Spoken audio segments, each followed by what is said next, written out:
what happened?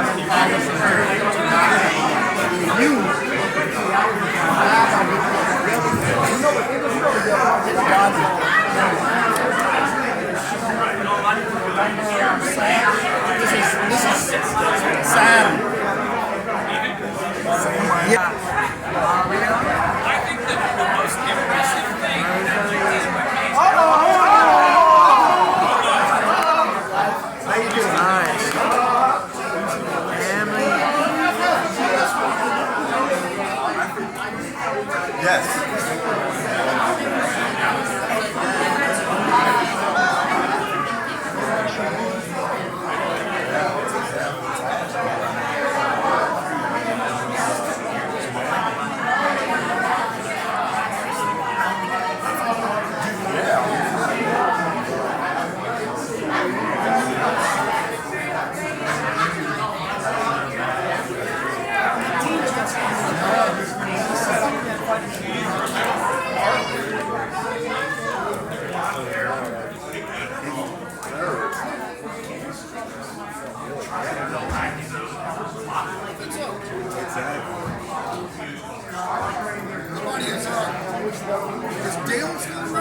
Yes. Yes. He bagged us. He was supposed to. Stories. I started with Burt in 1984 on Monte Camino, and I was already a black belt in Chinese Kempo and in Taekwondo, and Burt just clarified everything to be exact and taught me a lot. You know, just not just fighting. He taught me about the carving and about the Yin Yang and about a lot of stuff. I think it would be about 40 years since I've known Bert now. And in 2006, I kind of grew up and I left. I opened up this gym. Bert went ahead and sold his gym over there, and he had moved up north, and he came back, and he was a great master and mentor to me, and he taught me a lot. He taught me everything that I know, and he brought me to championship fights. I was able to. I thought this was pretty cool. Miami, all the way here to California to find a kung fu master that we could really respect and learn some things from. We traveled to San Francisco. We didn't find anything. We went to a special meeting where all the Grand Masters were supposed to be meeting. Forget it, that was a joke. But I think here in Chinatown in LA, old Chinatown, as a matter of fact, right in front of Eric Lee's uncle's tea house, called, well, we'll have to go around the front to film that. But we have found a master that's going to teach us. Hi, guys. Lord!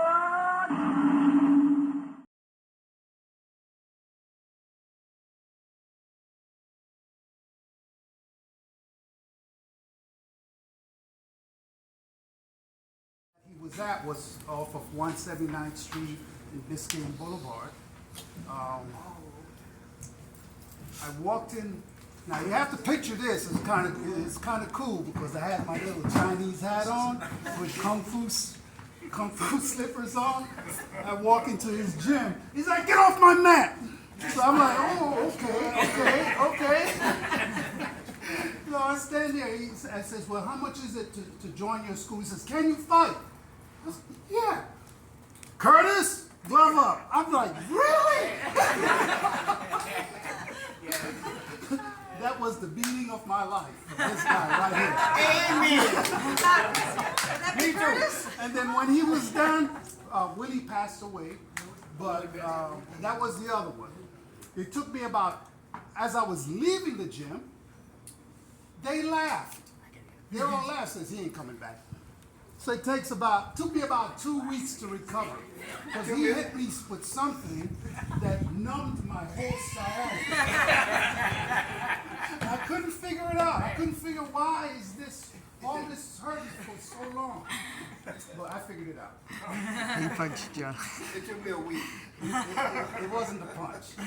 It wasn't a punch. It wasn't like that. But most importantly, when I came back, they were surprised to see me. The other lesson that was taught, and I think some of you saw it on the camera there, conquer your fears. Because in reality, we put on a facade, and we look bigger than what we truly are inside. But he saw through all of that. He saw through that. But what he did, he kind of took that and nurtured that. He says, no, you don't have to be afraid. This is how you're going to do it. And I'm going to teach you how to fight in your particular naturally. Because for me, when I got there, everyone would sweep me. It took me about almost a year. I had to get my blanket and my pillow because I was always on the ground. I would sweat so much. To the point after that, start to improve. I remember one time everyone was in the gym, and a lot of folks thought I was reasonably good or whatever, and I was a little flustered because everyone started hitting me again, because before I was doing the hitting. And then he came up and he said to me, he says, what's the matter? He says, I feel like I'm going backwards. He's like, no, everybody's becoming good. Don't you think everybody sees what you're doing and they're learning off of you? So these are the things that you kind of keep with you your whole life. And there are things like, and forgive me if I might miss some, knowledge, answer, right? And what? Experience, then mobility, structure, stance, range, speed, and strength. Now he says that that is in similitude to baking a cake. If one of the ingredients are missing, then the cake doesn't taste good. Those are the things. But although it talks about the antenna head, it talks about that. What in reality he was saying is that transfer itself from the physical to the mental aspect of it. So whatever you do in this life, there's always a balance. Like walking what? 2x4. You walk that 2x4, it's okay to walk that 2x4 when it's on the ground, but when it's at 20 feet up in the air, that you always say that, right? 50 feet. Yeah, now you have to rethink. Doesn't matter who you are, big, small, whoever you are. You have to kind of rethink it. So it plays into itself, conquering your fears. And a lot of us, we didn't have on our belts. That was the craziest thing to me. What belt? Yeah, what belt? Yeah, none of us wore belts. So when you go in the gym, you don't know who you're fighting. It didn't matter. It didn't matter. So Boy or girl? yeah, it didn't matter. Yeah, it didn't matter. If the guy was a little bigger than you, yeah, you might have a little apprehension, but what do? He'll pull you aside. This is what you do. Yeah. I remember one time, as I say, Willie passed away. But one day, through my experience, I'm sparring, and Willie used to like to, what he does, he drop his chin and he roll his shoulder, right? He'll roll his shoulder, and then he'll catch you. He had like a wicked rear hook kick that he'll catch you in the back of the head if you're not protecting yourself properly. One day he was getting ready to do that, and I slid in and I punched him in the mouth, bust his lip. And I'm like, oh my God, he's gonna kill me. And then Bert says, calm down, calm down, calm down. Antenna hand, keep. And sure enough, it's a matter of listening. Fear is a thing that what he said is not the absence of it. It's the fact that you're able to control it. If you're able to control it without letting it consume you, be all right. And that's Right. Good job, man. A lot of you know my father through the martial arts, and a lot of you know him through other things. Yes. I haven't had an opportunity to hear all the different stories.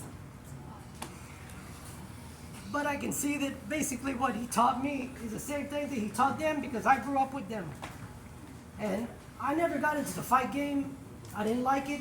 It wasn't for me. He made me do it. But he made me do it to break my fear. Yeah. And the funny thing is that all the shitty things that have ever happened to me in my life, I've been able to conquer because of the way he raised me. Amen.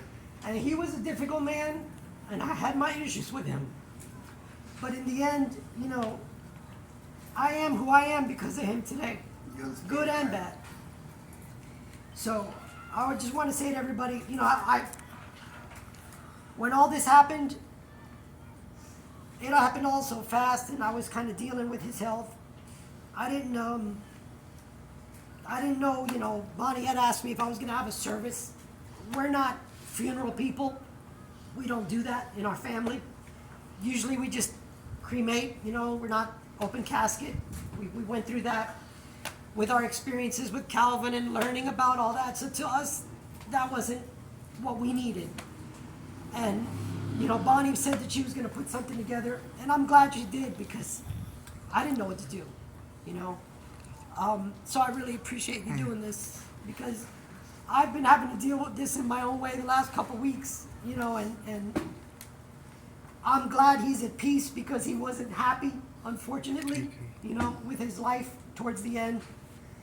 But I'm glad that he touched everybody in a certain way that affected their life. Yes. And I'm glad that I am who I am today because of the things and the lessons that he taught me, and that a lot of you all have done the same, have learned the same. So, you know, I really, really appreciate you all coming out. I really do. Because it makes me remember him in a really good way, you know. Right. So, thank you. I appreciate it.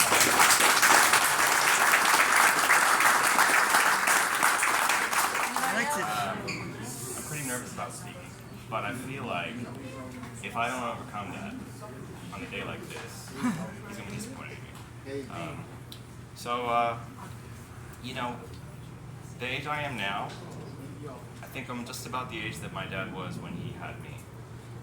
And so, seeing everybody speak here, just as Lloyd said, it's a whole generation of people for whom he made waves, inspired, pushed, annoyed, you know. And Beat up. honestly, Beat up. he was always a kind of a madman in this really beautiful way that I think when it's so close to home, you know, literally, like, you don't really appreciate it, and you see other people react with appreciation and inspiration, and then you're kind of like, when it's your dad, you're just kind of like, oh yeah, all right, dad. A lot of the things that he used to say to me, and I'm sure to Lloyd growing up, are things that I kind of was like, you know, in one ear, out the other. And having such a, like, bizarre dad who was always curious, always passionate, always stubbornly leaning into every curve that life would throw his way. I took it for granted, I think. And I think that one thing that I really appreciate is, you know, he was always there to reinforce and to support the things that, like, he saw that I was passionate about. So anything, like anything I wanted to pick up, it wasn't a question. He's like, all right, cool. Yeah, you want to learn to play guitar? I'll buy you a guitar. Looking back at all the money he must have spent on little, like, you know, these diversions that a little kid might have had. I'm like, damn, he really, he just wanted me to be happy. And I think he would always say, he's like, look, it's your life, and like, I don't care what you are when you grow up, as long as you're good at it. You know, if you want to be a criminal, You're a good criminal. There are cops here, by the way. So, you know, there was a nice relief in knowing that there was, with him and with my mom and with my grandma, there was always just like pure love and support. And I think that, you know, in as much as the last few years have been really difficult for him, you know, I sort of talked to him a bit one of the last times I was here, and you know, it's like, you pushed so many people over that hill, overcoming obstacles, and this is the last obstacle. This is what you have to, you gotta endure. It's the last step. And yeah, he kept going, and then he had to go. So I'm just happy that there are so many good memories shared between everybody here, that there are people that, you know, again, like, I don't know if I'll have the same turnout someday. I hope I do.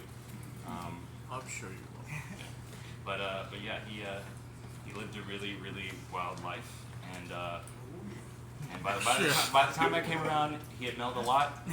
He was still wild. Yeah, but hearing about having to run up and down that tower 10, 15 times, I know that.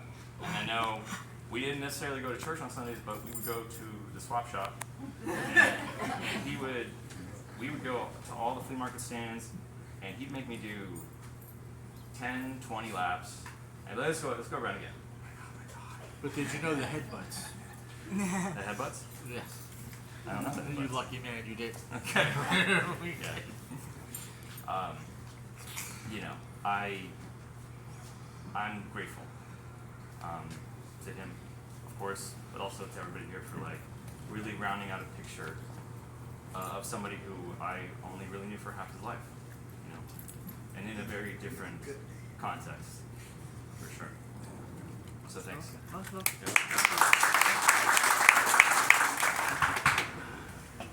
He's known me since I was, 70. I was born in 73. Right. You were short. And I didn't reckon when you started talking. Was when I realized you were. Boy, I mean.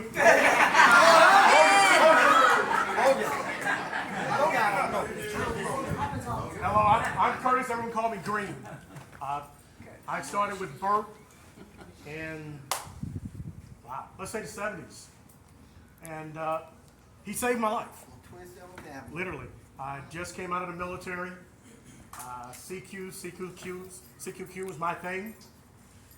And I was in Miami-Dade Junior College.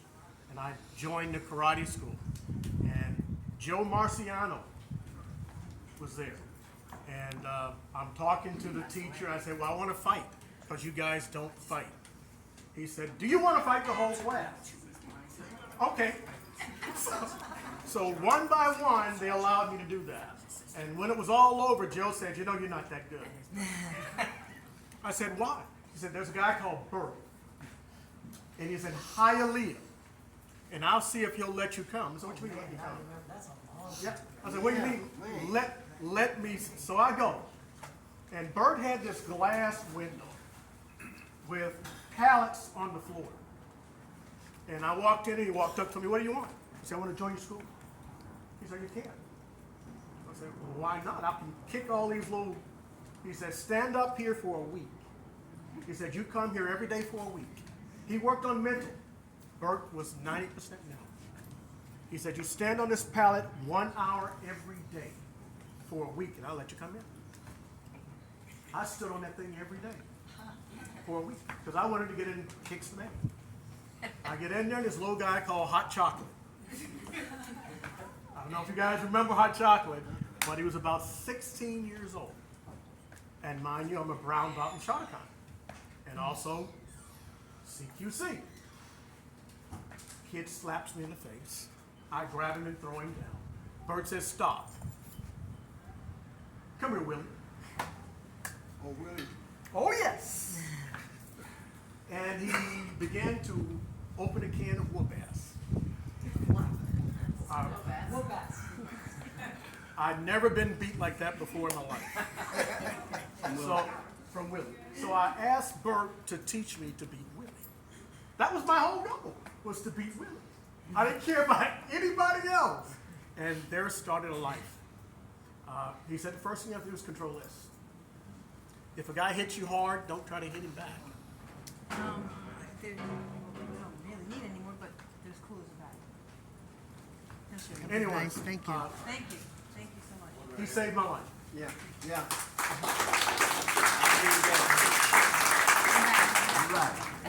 Hi, I'm Northern Felton. I met Burt on 27th Avenue, around 150th Street, little storefront Jimmy had there. Oh, I know you know. I came there, I'm a little young boy. I'm probably like 22 years old. Young boy.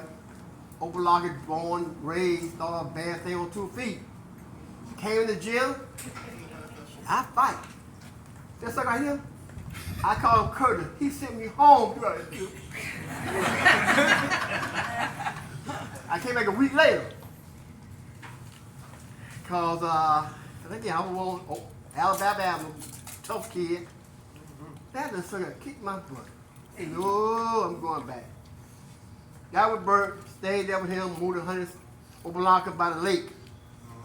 Ran with 22nd Avenue, down to 7th Avenue, and back. Yeah, you run, yeah. If you don't run, you don't fight. Yeah, I did that there for a while. Let me tell y'all something. I'm almost 70 years old now. If it was not for Bert, I wouldn't be talking to you. Kept me out of jail.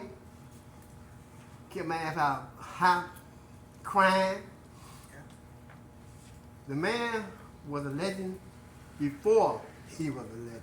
That's right.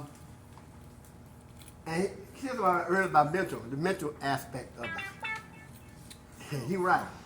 He had snakes now. You scared? You ain't never snake had. Cobra. White nigga, feed him with a rat. So mentally, conquer your fear is the whole Godhead of truth. Because if you did not have the ability to conquer your own inner fear, we wouldn't be here. Yep. Because you learned something. He taught us something that gave us a lifetime of experience. I'm leaving. I'll talk all day about Bert. But he gave me the ability of who I am, the character that I developed. I'm a state and federal inspector, which means if you know that federal inspection, you better have a good character background. And Bert gave it to me. All right? Bert gave it to me. He created my spirit. Look, every one of y'all in here, everybody I meet is good with me. So you show me different. That's right. Logan, I don't remember you much. You remember. Run around the little gym. That's right. But let me just say, all of you all here with well for the same reason. To celebrate a great man's life. Yes.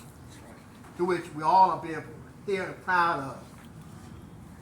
Because if not, we won't be here. Amen. Amen. Thank you.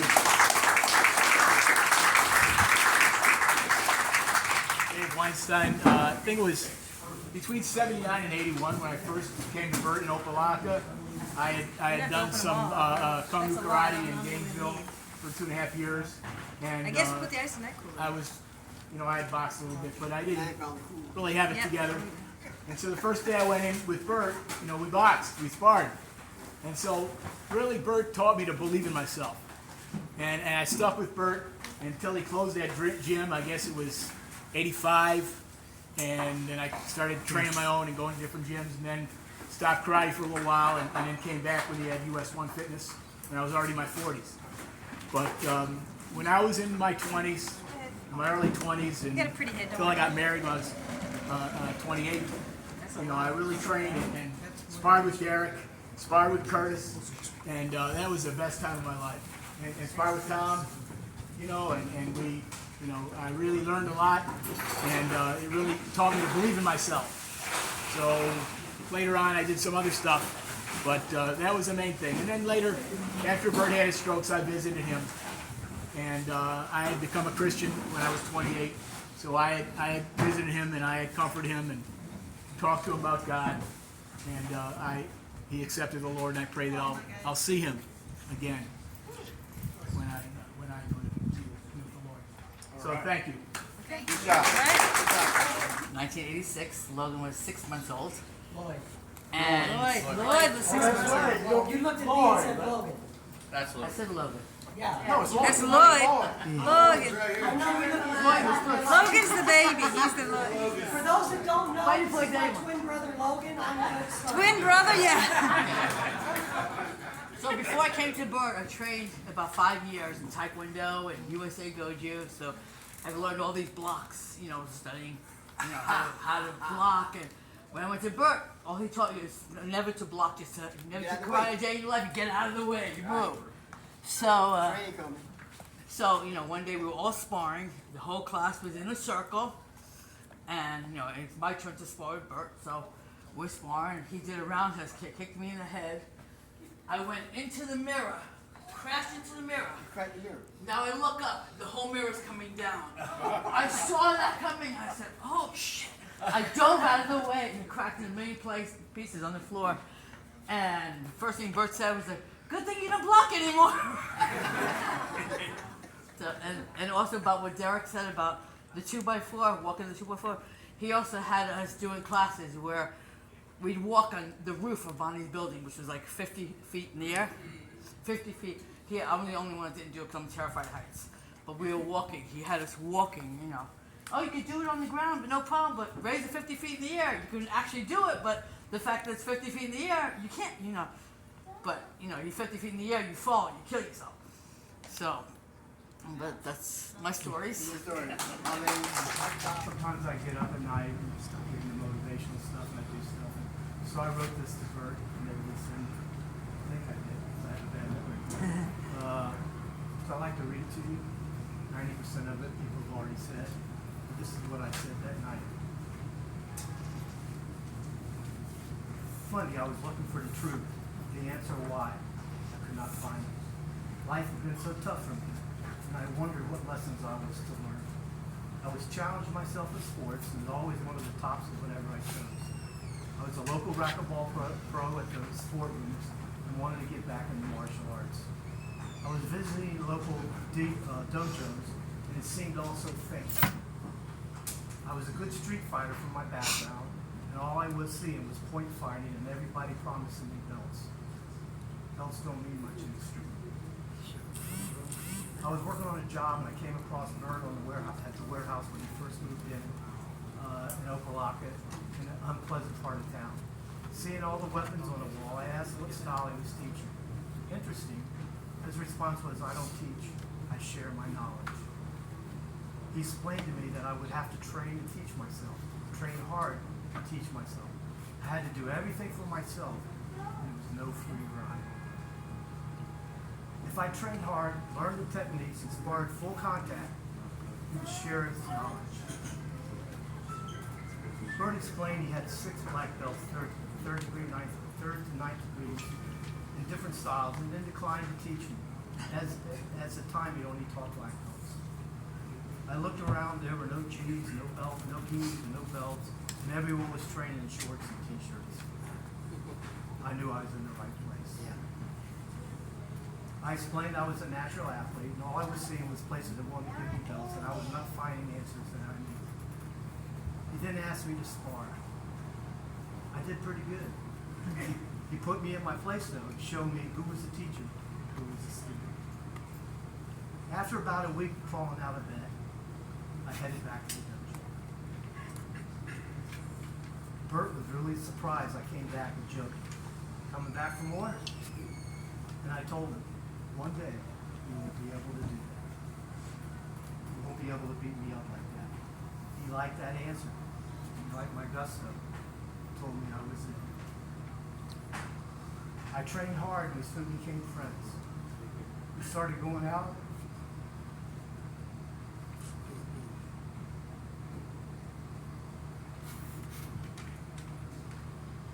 You'll be all right, bro. You'll be all right. Take your time. I'm not, I never feel. I'm just sorry with the presentations. Don't be sorry. It's good.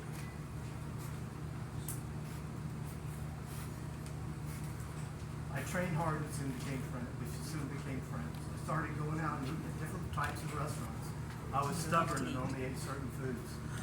Bert explained that just like these different foods, you need to experience different styles of fighting. I soon started applying the philosophy to martial arts in my life. My life was rapidly changing to a proper one. This was had a program where I actually started. I remember I walked in and the counselor said, hey, listen, there's people up the street, it's a gym, and they're hiring people for front desk. And I heard that you did training while you were away, and blah, blah, blah. So let's give it a chance. I went over there, and I remember that I met Bonnie first. And Bonnie told me, okay, you need to talk to Bert. I had to go back, ask for a furlough. It wasn't just like I was out or anything. Came back, and I met Bert Rodriguez. I remember we sat, and we talked probably for 3 hours. He never judged me. He gave me the opportunity to actually work at that gym, behind the counter. I worked from 5 a.m., which the gym opened, to 11 o'clock at night. I was on supervised release for 5 years, and that's exactly what I did every single day, except Saturdays and Sundays, which if I'm not mistaken, 8 to 8, and then on Sundays, which was 8 to 12 or something. And I did that for 5 years, and that man trusted me with everything. They trusted me with everything. And I slowly but surely started here. So first off, I'm grateful to be here today to be part of Master Bert's celebration of life. Bear with me, I teach a lot, so I'm always screaming at the kids. Lost my voice. I met Bert when I was 25, 2006.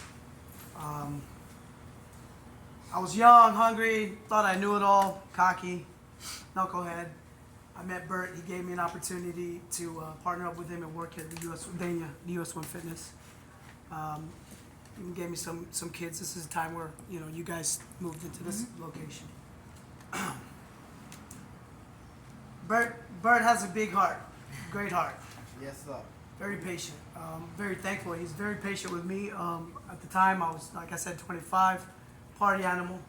Didn't make a lot of right choices, but he stuck there by my side. He had my back. There must have been something inside me that he saw that kept him there, patient. He gave me the opportunity to teach kids there at that location. I met great people. Bonnie Vaughn introduced me to Rose and Frank. That next year we opened the secondary location in North Miami.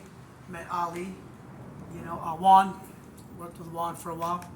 So, I'm grateful for that opportunity, the patience he had with me. I'm now a master instructor. Very successful 6th degree karate black gym, belt. very excellent. Great fighter. I kept that path. I kept going. I don't think if it wasn't for the opportunity, I can't say I wouldn't have had the experience. The opportunity to make wrong decisions and learn from them. Work on my teaching, my physical training. If it wasn't for Bert, I probably wouldn't still be doing what I'm doing or have the academies that I have today. So I just want to say I'm very grateful for Master Bert for giving me that opportunity and having the patience to deal with me during that time. And 20 plus years later, I'm still doing it. So, Thank you. Thank you. Thank you.